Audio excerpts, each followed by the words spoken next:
हम लोग कविता पढ़ेंगे। क्यों सुरेंद्र, तुम्हारी क्या राय है? नहीं सर, आज कबड्डी हो। लेकिन सर कविता भी अच्छा लगता है, क्यों ना आज कविता हो जाए। कबड्डी हम कल खेल लेंगे, खेल तो रोज खेलते ही हैं। यस सर, श्वेता जी ठीक ही कहिए, आज कविता ही हो जाए। क्या आप लोग सभी श्वेता के बातों से सहमत हैं? जी सर। तो आज हम कविता ही पढ़ेंगे। बस अगर हम दिमाग लगाकर देखने का प्रयास करें, हम जहाँ रहते हैं वहाँ किसी का खान पान अलग है, कोई वेशभूषा से अलग है, कोई भाषा से अलग है, कोई स्वर्ण जात का है, कोई वर्ण जात का है, कोई अमीर है, कोई गरीब है, कोई स्त्री है, कोई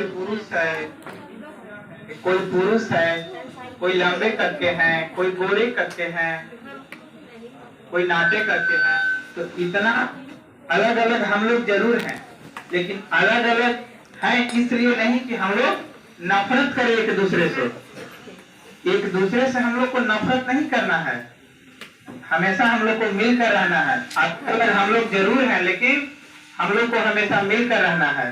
ये सब समाज ने हमको दे दिया है कि ये जात के रहेंगे, ये वो काम करेंगे। ऐसा हम लोग को कुदरत ने, ईश्वर ने नहीं दिया है। तो इन्हीं सब बातों को एक कवि ने अपने कविता के माध्यम से बताया है। तो उसी कविता को आज हम लोग बच्चों पढ़ेंगे। पहले मैं बोलूंगा, पीछे से आप लोग उसे दो।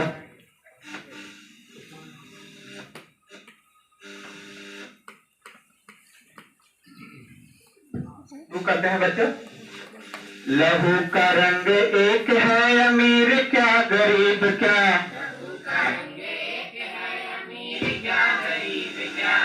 बने हैं एक खाक से दूर क्या करीब क्या, बने हैं वही है तन वही है जान, कब तक छिपाओगे, वही है तन वही है जान, कब तक छिपाओगे। पहन के रेशमी लिबास तुम बदल न जाओगे, पहन के रेशमी लिबास तुम बदल न जाओगे। सभी है एक जाति हम, स्वर्ण क्या या वर्ण क्या, सभी है एक जाति हम, स्वर्ण क्या वर्ण क्या। लहू का रंग एक है, अमीर क्या गरीब क्या, लहू का रंग एक है, अमीर क्या गरीब क्या। जीत है तो फिर न क्या दिलों का दर्द बांट ले, जिए के है तो फिर न क्यों दिलों का दर्द बांट ले। दर्द बांट ले, लोगों का प्यार बांट ले, जिगर का दर्द बांट ले, लबों का प्यार बांट ले। खता है सब बुरे नसीब क्या, खता है सब समाज की, भले बुरे नसीब क्या। लहू का रंग अमीर क्या गरीब क्या, लहू का रंग एक है, अमीर क्या गरीब क्या। कोई जने है मर्द तो कोई जनी है औरतें, कोई जनी है मर्द तो कोई जनी है औरतें। शरीर में भले हो फर्क सबकी एक है, शरीर में भले हो फर्क, रूह सबकी एक है। एक है जो हम सभी विषमता की लकीर, एक है जो हम सभी विषमता की लकीर क्या। लहू का रंग एक है, अमीर क्या गरीब क्या। लहू का रंग एक है, अमीर क्या गरीब क्या। कैसा लगा बच्चों?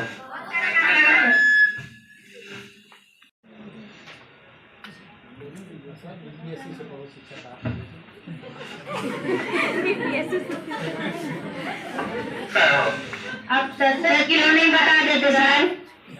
पास नहीं आ रहे हैं। क्यों?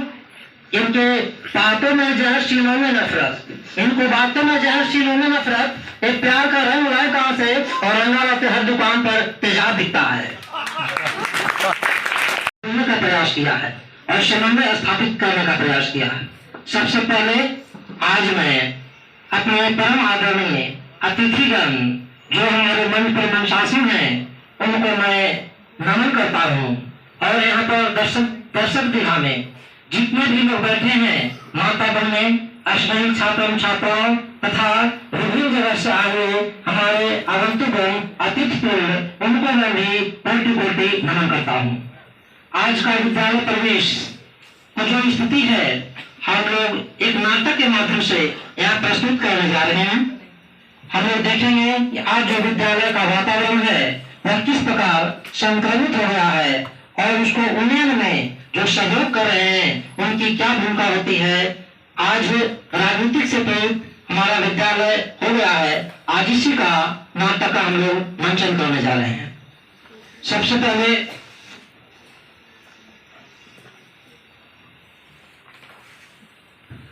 आज का जो नाटक है जिसका नाम है लहू का रंग एक है। यह नाटक महान समाज सेवी महात्मा ज्योतिबा फुले, सावित्रीबाई फुले, फातिमा शेख, महात्मा गांधी, सरदार भगत सिंह, बाबा साहब अम्बेडकर, भारत के स्वतंत्रता सेनानियों, भारतीय संविधान का कवि मजनू सुल्तानपुरी, कवि तथा गीतकार साहिर लुधियानवी तथा टीवी फिल्म के निर्देशक के नारायण कांग्रेस से प्रेरित होकर आपके सामने मंचन किया जा रहा है। इस नाटक में बच्चों की स्कूली जीवन को सामाजिक जीवन से जोड़ा गया है, जहाँ पर इन्हें किताबी कीड़ा न होकर आत्मबोध की भावना जागृत की गई है और इसी आत्मबोध में दया, करुणा एवं कल्पनाशील गतिविधियों का पाठ पढ़ाया गया है। बच्चों में सर्वांगीण विकास और सवालों की मदद से सीखने, जूझने और जूझकर नए ज्ञान की सृजन की गई है। पढ़ाई की पुरानी परिपाटी से अलग हटकर मनोवैज्ञानिक ढंग से शिक्षा का संचार करना चाहिए। इसमें स्कूल के प्रचार, अध्यापक सभी का सहभागिता एवं समन्वय जरूरी है। आप सबसे प्रार्थना है कि हम सब मिलकर इस नाटक को शांतिपूर्वक देखने एवं समझने का प्रयास करेंगे। आपके बीच में हमारे शिक्षक कृष्ण मोहन का प्रवेश होता है विद्यालय संचालन के लिए। चले गए थे उससे पूरा करने आते हैं, क्योंकि हम लोग जान रहे नाटक में देखे अगले कड़ी में वे इस्तीफा दे चुके हैं और इस्तीफा देकर फिर भी बच्चों के प्रति इतना प्रेम है कि वे इस्तीफा देने के बाद भी बच्चों से वादा करते हैं कि हम तो जरूर इस विद्यालय से निकल जाएंगे, लेकिन इसके बाद तुम लोग पढ़ने आना। सारे बच्चे उदास और मायूस हैं क्योंकि विद्यालय छोड़ने वाले वे शिक्षक अब जाने वाले हैं, लेकिन फिर भी बच्चों को दायित्व बोध को जगाते हुए कहते हैं सदियों से भूख और बेकारी एक दिन में दूर नहीं होगी। ये उजड़ा हुआ गुलशन को तुम्हें ही सजाना है, अर्थात तुम अपने कर्म से नवयुग का संचार करोगे। और कहा भी गया है, हम लोग देखते भी हैं, बच्चों के बारे में कहा जाता है तुम ही भविष्य हो मेरे भारत मिसाल के, तुम ही भविष्य हो मेरे भारत मिसाल के, इस देश को रखना मेरे बच्चों संभाल के, इस देश को रखना मेरे बच्चों संभाल के। तब तो कृष्ण गोपाल ने समझाते हुए कहा था कि बच्चे नवयुग में तुम ही जो है रंगत लाओगे। इसी के साथ कृष्ण गोपाल विद्यालय छोड़ देते हैं और उनकी मार्मिक विदाई के लिए मैं यही कहना चाहूंगा, मिलन अंत है मधुर प्रेम का और विरह जीवन है। मिलन अंत है मधुर प्रेम का और विरह जीवन है। विरह प्रेम की जागृत गति है और सुषुप्त मिलन है। कृष्ण गोपाल का बाइंद विद्यालय से निकलकर और विशाल हो जाता है। वे सामाजिक सुधार हो जाते हैं और हाथ में झाड़ू उठा लेते हैं। विद्यार्थियों का कारवां उनके पीछे लग जाता है और वे सफाई अभियान के साथ साथ सामाजिक बुराइयां को भी सफाई करते जाते हैं। जहां पर दहेज प्रथा, वर्ण व्यवस्था, जातिवाद, वर्गवाद, संप्रदायवाद सब जो है समाप्ति को अक्सर करने के लिए वे विद्यार्थियों का कारवां बनाते हैं और भारत के नए भविष्य डालने के लिए वे चल देते हैं। हम सबको उसी के साथ जो है इस नाटक की समाप्ति होती है। जो कृष्ण गोपाल को असहज कर देता है। दिवस लाचार प्रभारी बने रंजीत सर एवं परिचारी की बातों में हेडमास्टर सब आ जाते हैं, जबकि कृष्ण गोपाल की प्रतिभा से परिचित हैं, फिर भी वे अन्य सहायक शिक्षकों से बगावत लेना नहीं चाहते हैं और कृष्ण गोपाल अध्यापन की पद्धति को बदलने के लिए कहते हैं। कृष्ण गोपाल इस्तीफा दे देते हैं। इन बात की जानकारी एक छात्रा को लग जाती है, क्योंकि वो छात्र यहाँ पर देख रहा था बच्चा न समझो हमको। लोग सोचते हैं कि बच्चे हमारे बारे में नहीं जानते हैं, लेकिन हम लोग देखते हैं विद्यालय में कि बच्चा हर शीर्षक का एक्टिविटी उनकी क्रियात्मक कार्य को समझता है। कहा भी गया है बच्चा न समझो हमको हम सभी खबर रखते हैं, बच्चा न समझो हमको हम सभी खबर रखते हैं। देखिए अब जो है कृष्ण गोपाल अपना इस्तीफा दे दिए हैं और इस्तीफा देने के बाद आगे क्या होता है इस नाटक में हम लोग देखेंगे। जो कृष्ण गोपाल को असहज कर देता है, दिवस लाचार प्रभारी बने रंजीत सर एवं परिचारी की बातों में हेडमास्टर सब आ जाते हैं। जबकि कृष्ण गोपाल की प्रतिभा से परिचित हैं, फिर भी वे अन्य सहायक शिक्षकों से बगावत लेना नहीं चाहते हैं और कृष्ण गोपाल अध्यापन की पद्धति को बदलने के लिए कहते हैं। कृष्ण गोपाल इस्तीफा दे देते हैं। इन बात की जानकारी एक छात्रा को लग जाती है, क्योंकि वो छात्र यहाँ पर देख रहा था।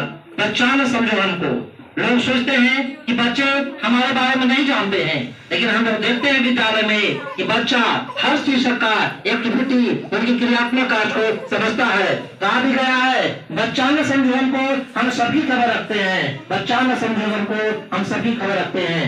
देखिए अब जो है कृष्ण गोपाल अपना इस्तीफा दे दिए हैं और इस्तीफा देने के बाद आगे क्या होता है इस नाटक में हम लोग देखेंगे।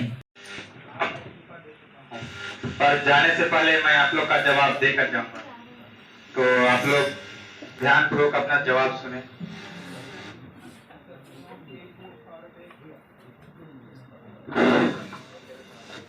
दियों की भूख और बेकारी क्या एक दिन में जाएगी, इस उजड़े गुलशन पर रंगत आते आते आएगी। ये जो नए मंसूबे हैं और ये जो नई तामीरें हैं, आने वाले दौर के कुछ धुंधली धुंधली तस्वीरें हैं। तुम ही रंग भरोगे इनमें, तुम ही इन्हें चमकाओगे।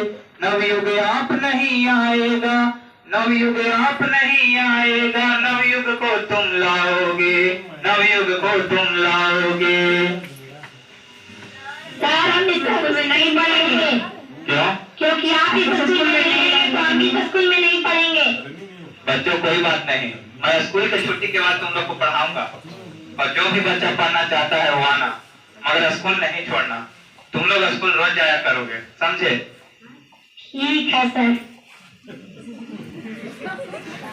अंतर चले गए थे, उससे पूरा करने आते हैं, क्योंकि हम लोग जान रहे नाटक में देखे अगले कड़ी में कि वे इस्तीफा दे चुके हैं और इस्तीफा देकर फिर भी बच्चों के प्रति इतना प्रेम है कि वे इस्तीफा देने के बाद भी बच्चों से वादा करते हैं कि हम तो जरूर इस विद्यालय से निकल जाएंगे, लेकिन इसके बाद तुम लोग पढ़ने आना। सारे बच्चे उदास और मायूस हैं, क्योंकि विद्यालय छोड़ने वाले वे शिक्षक अब जाने वाले हैं। लेकिन फिर भी बच्चों को दायित्व बोध को जगाते हुए कहते हैं, सदियों से भूख और बेकारी एक दिन में दूर नहीं होगी। ये उजड़ा हुआ गुलशन को तुम्हें ही सजाना है, अर्थात तुम अपने कर्म से नवयुग का संचार करोगे। और कहा भी गया है, हम लोग देखते भी हैं, बच्चों के बारे में कहा जाता है, तुम ही भविष्य हो मेरे भारत मिसाल के, तुम ही भविष्य हो मेरे भारत मिसाल के। इस देश को रखना मेरे बच्चों संभाल के, इस देश को रखना मेरे बच्चों संभाल के। तब तो कृष्ण गोपाल ने समझाते हुए कहा था कि बच्चे नवयुग में तुम ही जो है रंगत लाओगे। इसी के साथ कृष्ण गोपाल विद्यालय छोड़ देते हैं और उनकी मार्मिक विदाई के लिए मैं यही कहना चाहूंगा, मिलन अंत है मधुर प्रेम का और विरह जीवन है। मिलन अंत है मधुर प्रेम का और विरह जीवन है। विरह प्रेम की जागृत गति है और सुषुप्त मिलन है।